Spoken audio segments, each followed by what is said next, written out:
Yeah, we're back. Yeah. I want to go kind of timeline a little bit. You come to New York, you're tearing up underground shows, doing underground tapes, right?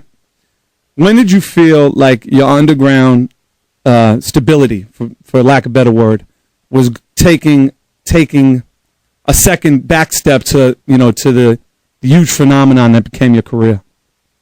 Do you remember a defining moment? I remember the very first.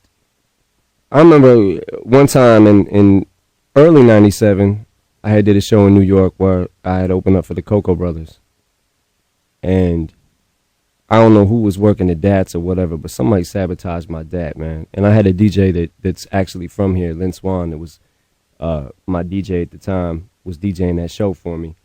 And I got on the stage and nobody threw on my DAT. And I was like, yo, start the DAT. And nobody was starting the DAT. So I'm standing up on the stage looking like an idiot.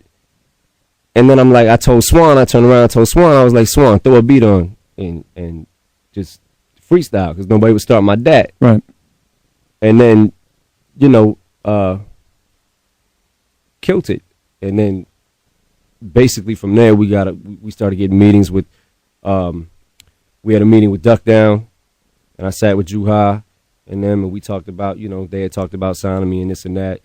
But the very first time that I seen the switch, like the when it turned into like pandemonium, was Tramps. Was my first sellout show in New York. Mm-hmm.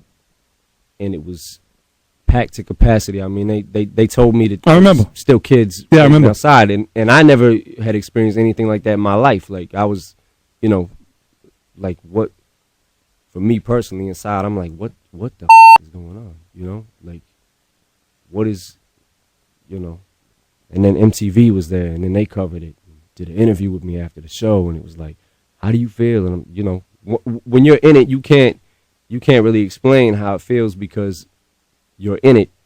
You just know that it's like, is it real? You feel like, is it really happening? Right.